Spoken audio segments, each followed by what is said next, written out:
జీవితంలో అన్నిటికంటే శాశ్వతమైనది మార్పు. మార్పు మాత్రమే శాశ్వతం. మిగతావన్నీ కూడా అశాశ్వతాలు మాత్రమే.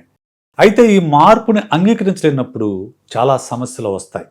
అసలు ఈ మార్పు అంటే ఏమిటి? దీన్ని ఎలా మనం హ్యాండిల్ చేయాలనే విషయానికి సంబంధించి ఒక అద్భుతమైన పుస్తకాన్ని ఈరోజు మీకు పరిచయం చేస్తాను. చాలా చిన్న పుస్తకము.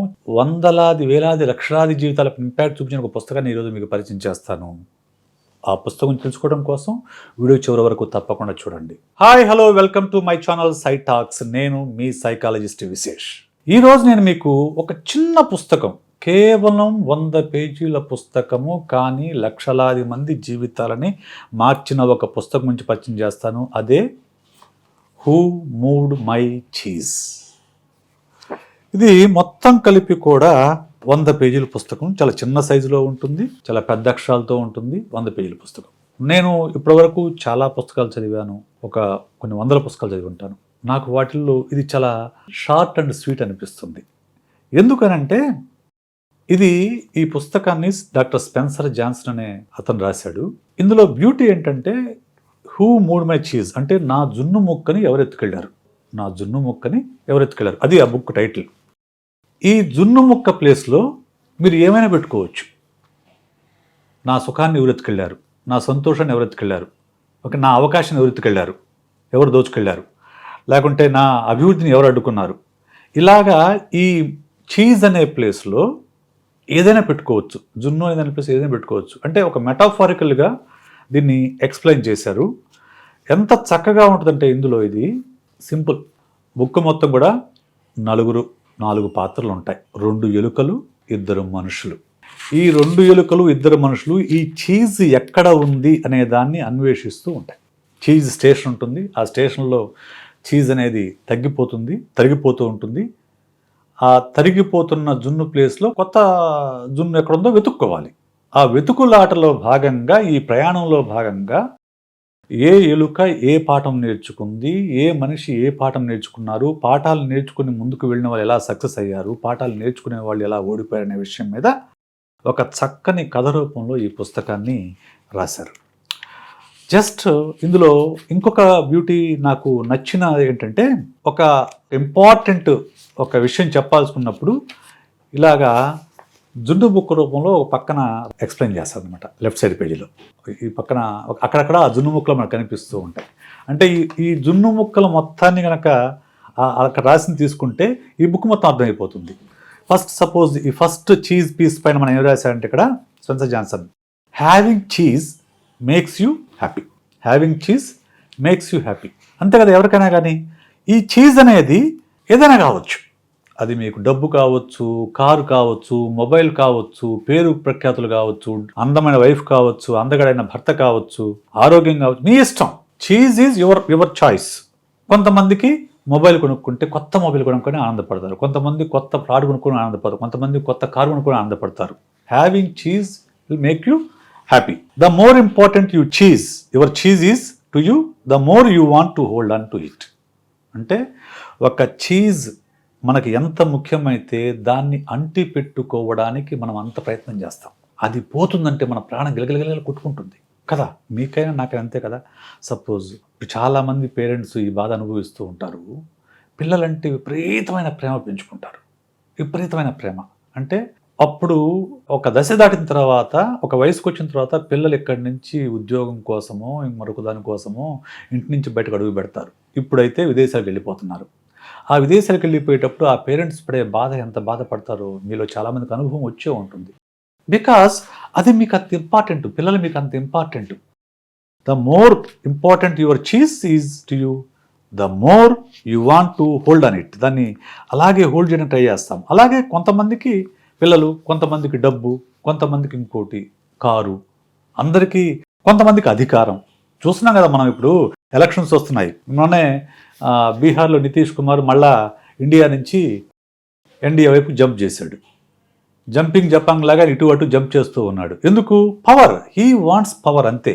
అతనికి పవర్ ఇంపార్టెంట్ కాబట్టి ఆ పవర్ని అంటిపెట్టుకోవడం కోసం అతను ఏమైనా చేస్తాడు. Right. So if you do not change you can become extinct. ఎప్పుడైతే మనం మారమో ఎందుకంటే కాలం మారిపోతూ ఉంటుంది. దానికి మంచి ఉదాహరణ మీకు నాకు తెలిసిన ఉదాహరణ చెప్పనా? Nokia phone. Nokia phone cell phone వచ్చిన కొత్తల్లో నెంబర్ 1 బ్రాండ్ కదా. ఆ తర్వాత బ్లాక్బెర్రీ, కొంచెం డబ్బున్న వాళ్ళు బ్లాక్బెర్రీ కొనుక్కునేవాళ్ళు, మామూలు అందరూ నోకియా వాడేవాళ్ళు. ఇప్పుడు అసలు నోకియా పేరు కానీ బ్లాక్బెర్రీ పేరు మీరు వింటున్నారా? లేదు. ఎందుకు? వాళ్ళు మారుతున్న టెక్నాలజీతో పాటు తమను అప్డేట్ చేసుకోలేదు. కాబట్టి కంపెనీలు మోతేసుకోవాల్సిన పరిస్థితి వచ్చినాయి. కోర్స్ ఇప్పుడు నోకియా ఏదో గూగుల్ వాళ్ళు ఏదో టేక్ ఓవర్ చేసి దాని నుంచి కొన్ని మొబైల్స్ తీసుకొస్తున్నారు. బట్ అలాంటి ఆ స్థాయి అయితే ఇప్పుడు లేదు కదా, నోకియాకి లేదు కదా. సో కాలంతో పాటు మార్పు కనుక మనం చేసుకోకపోతే మనం ఎక్స్టెంట్ అవుతాము. ఇంకొక ఉదాహరణ, కాంట్రవర్షియల్ సబ్జెక్ట్ ఏంటంటే, ఇప్పుడు ఆంధ్రప్రదేశ్ ప్రభుత్వము పాఠశాలల్లో ట్యాబ్స్ ప్రవేశపెట్టింది. ప్రతి స్కూల్లో 8th క్లాస్ నుంచి పిల్లలకి ట్యాబ్స్ ఇస్తుంది. ఈ ట్యాబ్స్ ఇవ్వటం వల్ల పిల్లలు చెడిపోతున్నారని చెప్పేసి చాలామంది విమర్శలు చేస్తూ ఉన్నారు. నిజానికి ఏపీ గవర్నమెంట్ చాలా ముందు చూపుతో పిల్లలకి ట్యాబ్ ఇంట్రొడ్యూస్ చేసిందని నేను చెప్తాను. ఎందుకంటే నా అనుభవం కూడా, నేను కరోనా సంవత్సరం అంటే 2020 సంవత్సరంలో నేను మా వాడికి ట్యాబ్ కొనిచ్చాను. He was in long term కోచింగ్లో ఉన్నప్పుడు శాంసంగ్ ట్యాబ్ కొనిచ్చాను.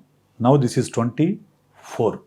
ఇప్పటి వరకు తను అదే ట్యాబ్లో మొత్తం నోట్స్ రాస్తున్నాడు. No notebook at all, no notebook, మొత్తం తన నోట్స్ మొత్తం కూడా ఆ ట్యాబ్లో ఉంటుంది. అతను వీడియోస్ కానివ్వండి, లెసన్స్ అన్నీ కూడా ట్యాబ్లో చూస్తాడు. Even I'm using this tab for last 3 years. నా కేస్ స్టడీస్, నాకు కావాల్సిన పుస్తకాలు ఈ ట్యాబ్లో కనీసం అంటే ఒక 500 పుస్తకాలు ఉంటాయి. ఈరోజు ఒక 500 బుక్స్ ఉంటాయి, రైట్.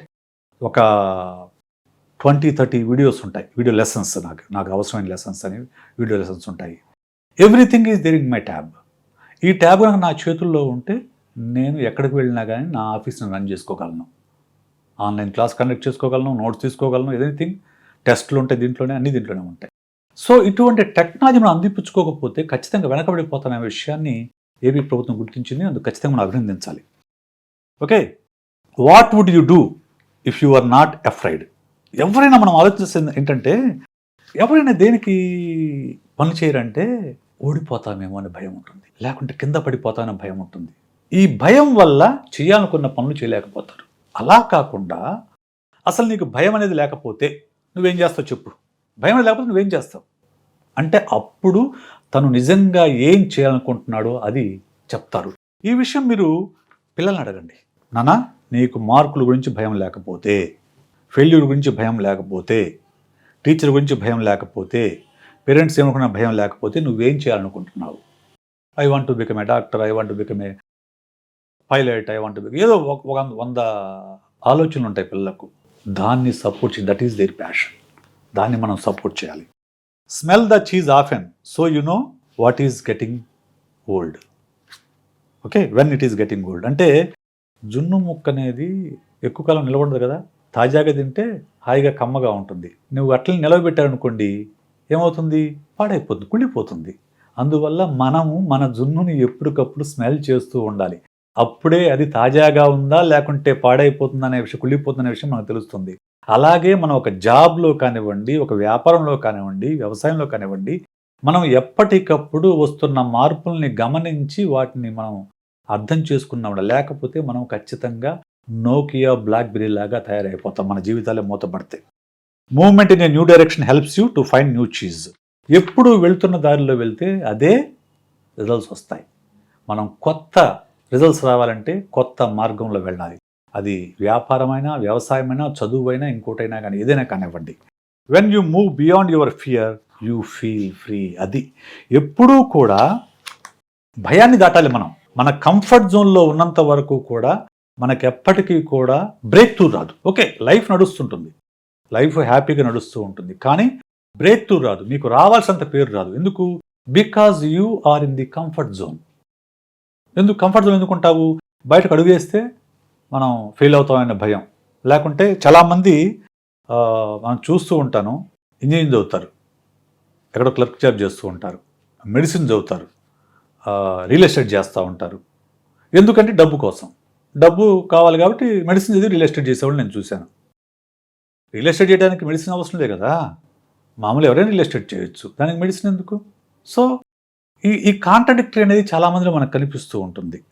సో, అయితే ఎప్పుడైతే మనం ఈ కంఫర్ట్ జోన్‌ని దాటి, భయాలు దాటి ముందుకడుగు వేస్తామో అప్పుడు జీవితంలో సక్సెస్ ఖచ్చితంగా ఉంటుంది. ఇది పిల్లలకు మనం నేర్పించాల్సిన విషయం. పిల్లలకు ఎప్పుడూ కూడా పిల్లల్ని ఆ కంఫర్ట్ జోన్ నుంచి కాకుండా break the comfort zone man. Go stretch your self. నీకు నచ్చింది చేయాలనే విషయం మన పిల్లలకి ఎప్పటికప్పుడు చెప్తూ ఉండాలి. Imagine my self enjoying new cheese even before I find it leads me to do it. అంటే ఏంటంటే ఇప్పుడు నాకు గొప్ప క్రికెటర్ కావాలని ఉంది. ఇప్పుడు క్రికెటర్ అవుతా నేను ఒక బాబుకి గొప్ప క్రికెటర్ కావాలని ఉంది. ఎప్పుడు క్రికెటర్ అవుతారు? తను గొప్ప క్రికెటర్ అవుతాననే విషయాన్ని ముందే ఊహించుకొని దానికోసం శ్రమించినప్పుడు అవుతారు. అందుకు ఉదాహరణ మన హైదరాబాద్ కుర్రాడు సిరాజ్ అండి. మహమ్మద్ సిరాజ్ తండ్రి మామూలు ఆటో డ్రైవర్, రెక్కాడితే గాని డొక్కాడని కుటుంబం. ఆ కుటుంబాల్లో పుట్టిన వ్యక్తికి సాధారణంగా ఏమనిపిస్తుంది? మనం ఏదో ఒక చిన్న పని చేసుకుంటే సరిపోతుంది. లేకుంటే 10th క్లాస్ చదివి కానిస్టేబుల్ అవుదాము. లేకుంటే డిగ్రీ చదివి టీచర్ అవుదాం ఇటు ఉంటుంటుంది. కానీ మహమ్మద్ సిరాజ్ కలగన్నాడు నేను ఇండియన్ క్రికెటర్ అవ్వాలని చెప్పేసి. అందుకోసం సంవత్సరాల తరబడి తెల్లవారుజామున లేసి తన ఇంటికి దూరంగా కొన్ని కిలోమీటర్ల దూరం సైకిల్‌లో తొక్కుకుంటూ వెళ్లి రోజు బౌలింగ్ ప్రాక్టీస్ చేశాడు. ముందు తనను తను నమ్ముకున్నాడు. తనను తను ఇండియన్ క్రికెట్ టీమ్‌లో ఒక భాగంగా చూసుకున్నాడు. కాబట్టి అందుకోసం శ్రమించాడు. లేకుంటే ఈ కష్టాలన్నీ కూడా మనకు ముందడుగేయడానికి అడ్డుగా కనిపిస్తాయి. అలా కాదు. మనం ఏదైనా సాధించాలంటే ముందు మనం ఎక్కడ ఉండాలో మనకు తెలిసుండాలి. అక్కడ నన్ను నేను చూసుకోవాలి. చూసుకున్నప్పుడు అది నన్ను మోటివేట్ చేస్తుంది, నన్ను డ్రైవ్ చేస్తుంది. Right? The quicker you let go of old cheese, the sooner you find new cheese. ఎప్పుడూ కూడా మనము పాతదాన్ని పట్టుకొని ఉండకూడదండి. ఎప్పటికప్పుడు కొత్తవి మనము చేసుకుంటూ వెళ్ళాలి. ముఖ్యంగా లైఫ్‌లో అయినా, కెరీర్‌లో అయినా కానివ్వండి. కానీ దురదృష్టవశాత్తు మనకున్న ప్రభుత్వాలు గతకాలం మీద ఆధారపడి ఇప్పుడు ప్రజలను మభ్యపెడుతూ ఉన్నాయి. కానీ గతం మీద ఆధారపడిన ఏ సమాజం కానివ్వండి, ఏ దేశం కానీ ముందడుగు వేసిన దాఖలాలు లేవు. ఎందుకంటే గతంలో ఏముంటుంది? ఎవాల్వ్ అయ్యి అక్కడి నుంచి డెవలప్ అయ్యి కదా మనం ఇక్కడికొచ్చింది. ఇప్పుడు 5G కాలంలో కూడా నోకియా ఫోన్ వాడతా అంటే ఎలా ఉంటుందో గతంలో పడి వేలాడటం కూడా అలాగే ఉంటుంది. సో ఎప్పుడూ కూడా ఓల్డ్ బిలీఫ్స్‌ని, ఓల్డ్ వాల్యూస్‌ని ఎప్పుడు కూడా మిమ్మల్ని కొత్త లక్ష్యం వైపు, కొత్త సక్సెస్ వైపు తీసుకెళ్ళవు కాబట్టి వాటిని ఎప్పటికప్పుడు వదిలించుకోవటం అనేది మంచిది. అది వదిలించుకొని ఎప్పటికప్పుడు కొత్త మార్పులు చేసుకుంటూ మనము ముందడుగు వేస్తే అప్పుడు మన జీవితంలో అనుకున్నది ఖచ్చితంగా సాధిస్తాం. అనుకున్న దానికి మించి సాధిస్తాం. అందుకు కావాల్సింది హూ మూడ్ మై చీజ్. ఈ బుక్ చదవండి. చిన్న పుస్తకం. అస్సలు ఎంత చిన్న పుస్తకం అంటే మొత్తం కలిపి కూడా 95 పేజీలండి. 95 పేజీలు పెద్ద ఫాంట్‌తో ఉంటుంది. చక్కగా ఉంటుంది. ఖచ్చితంగా అంటే ఇంగ్లీష్‌లో ఉంది. తెలుగులో కూడా వచ్చిందనుకుంటాను. నాకు కరెక్ట్‌గా గుర్తులేదు. అమెజాన్‌లో బ్రౌజ్ చేస్తే మీకు అర్థమవుతుంది. తెలుగులో కూడా వచ్చి ఉంటుంది. కూర్చుంటే మీరు ఖచ్చితంగా హాఫ్ అన్ అవర్ టు 1 అవర్‌లో పూర్తి చేయొచ్చు. But you will see a lot of change in your perspective towards life, towards your success, towards your happiness, towards your children, towards their future. వీటన్నిటికి సంబంధించి మీకు మొత్తం పర్స్పెక్టివ్ మొత్తం కూడా మారుతుంది. అంత చిన్న పుస్తకం కానీ బట్ ఎ గ్రేట్ బుక్. మీరు ఖచ్చితంగా చదవండి. వెల కూడా ₹100. జస్ట్ ఈజ్ 95 రూపీస్ పుస్తకం. 95 రూపీస్. బట్ మీరు ఇన్వెస్ట్మెంటు ఎంత మాత్రం వృధా కాదు. మీరు చదవండి. చదివి మీ అభిప్రాయాన్ని కామెంట్ రూపంలో నాకు చెప్పండి. నేనైతే కనీసం ఇది ఒక 100 మందికి గిఫ్ట్ ఇచ్చుంటాను ఈ పుస్తకాన్ని. ఒక 100 మందికి గిఫ్ట్ ఇచ్చుంటాను. సో నాకు అంత నచ్చిన పుస్తకం అన్నమాట. అందుకే మీతో ఈరోజు ఈ విషయాన్ని షేర్ చేసుకోవాలనుకుంటున్నాను. మీరు కూడా చదవండి. మీ ఒపీనియన్ నాకు ఖచ్చితంగా కామెంట్ రూపంలో చెప్పండి. ఓకే. ఈరోజు హూ మూడ్ మై చీజ్ గురించి చెప్పుకున్నాం. మరో వీడియోలో మరో మంచి పుస్తకాన్ని మీకు పరిచయం చేస్తాను.